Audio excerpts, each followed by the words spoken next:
A SEAL mocked her rank, then her answer shocked the entire mess hall. Mission stories. The mess hall of Naval Base Coronado buzzed with noise, forks clinking, laughter echoing, and the low hum of exhausted soldiers refueling after drills. The place smelled of coffee, sweat, and victory from the morning's field exercise. At one corner, a cluster of Navy SEALs sat crowded around a table, laughing loud enough to draw attention. They were legends here, men who'd survived missions no one talked about and came back with scars that told stories. That's when she walked in. Lieutenant Commander Riley Sloan, newly transferred from a classified operations branch. Her uniform was crisp, her boots polished, her hair neatly tied, not a strand out of place. But it wasn't her appearance that drew stares, it was the small silver insignia on her collar, the trident and anchor of a Navy SEAL officer. Someone whispered, "No way she earned that." All heads turned when she stepped into line, tray in hand, silent, eyes scanning the room. She didn't carry herself like someone trying to prove anything. She just moved, efficiently, quietly, like she'd done this routine 1,000 times. Chief Petty Officer Briggs, a mountain of muscle with 2 tours in Afghanistan and 1 in Syria, watched her with a smirk. "Hey, Lieutenant," he called across the room. "You sure you didn't get that trident out of a cereal box?" The table erupted in laughter. Riley froze mid-step. Her tray trembled slightly, but her face didn't change. She turned her head slowly toward Briggs. The hall quieted. A few of the younger recruits looked nervous, they'd seen this before, new officers humiliated until they either snapped or stormed out. Riley placed her tray down on the nearest table and walked toward Briggs's group. Her boots echoed on the floor, each step deliberate, controlled. Briggs leaned back, smirking. "Relax, Commander. Just having a little fun. You know, mess hall tradition, new faces earn their stripes." She stopped beside him. "I thought SEALs earned theirs in the field," she said evenly. A few of the men chuckled. Briggs's grin faltered slightly. "You got a mouth on you, huh? Must be all that academy talk. Let me guess, you've seen a PowerPoint on combat, maybe fired a rifle at a training dummy." Someone muttered, "Oh, damn," under their breath. Riley folded her hands behind her back. "Funny," she said softly. "Because last I checked, your file still lists you as missing during Operation Mariner's Echo. Want me to finish that report for you?" Briggs froze. Everyone else did too. That mission name wasn't supposed to be public. It was redacted on every briefing sheet. The fact that she said it meant one thing, she'd been there. He stared up at her. "How do you know about Mariner's Echo?" Riley's voice stayed calm. "Because I was the one who called the evac chopper when your team's comms went dark. I was the one holding the ridge alone for 9 minutes while you were pinned. You remember the flare that lit the valley?" Briggs's face drained of color. His mouth opened, but no words came out. "That was me," she said.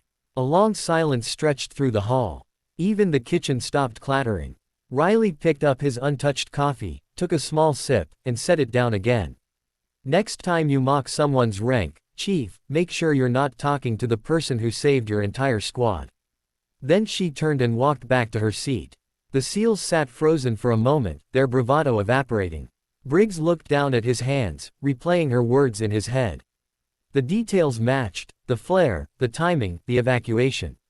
He remembered the voice over the radio that night, calm and clear under fire, guiding them out through a valley of chaos. He'd never known who she was. Now he did. A quiet murmur spread through the mess hall. "That was her," someone whispered. "She's the one from Echo." Riley didn't react. She simply ate her food, slow and steady, like nothing had happened.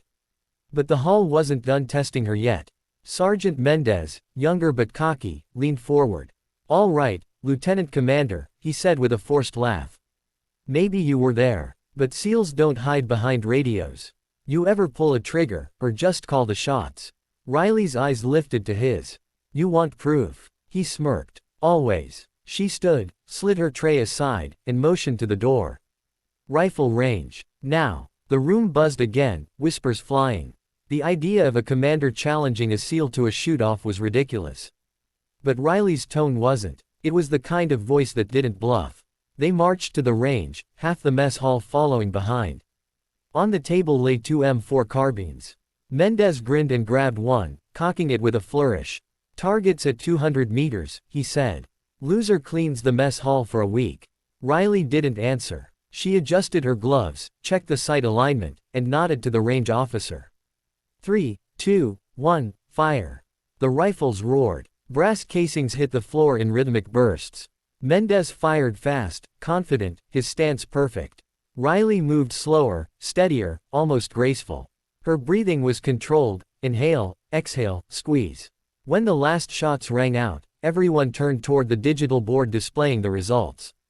Mendez, 18 out of 20 hits. Riley, 20 out of 20, each one through the bullseye. The crowd erupted, half cheering, half stunned silent. Riley unloaded her rifle, cleared the chamber, and handed it back. "You done testing me now?" she asked, voice calm. Mendez lowered his weapon, eyes wide. "Yes, ma'am." She gave a slight nod and walked out, leaving the others standing there in the dust of their pride. By dinner that night, word had spread across the entire base. The new commander was no longer just a rumor. She'd earned the respect of every man who doubted her. Briggs approached her quietly while she sat alone at the edge of the pier, watching the sunset ripple across the bay. He hesitated, then said, "Ma'am, about earlier." Riley didn't let him finish. "Don't apologize, Chief. You're a SEAL. You test people. That's how you know who's real." He nodded, the weight of humility on his shoulders. "You're real, all right. Never thought I'd be thanking someone I once mocked." She looked out at the horizon. "You don't have to thank me, Briggs. Just remember, rank isn't about what's on your collar.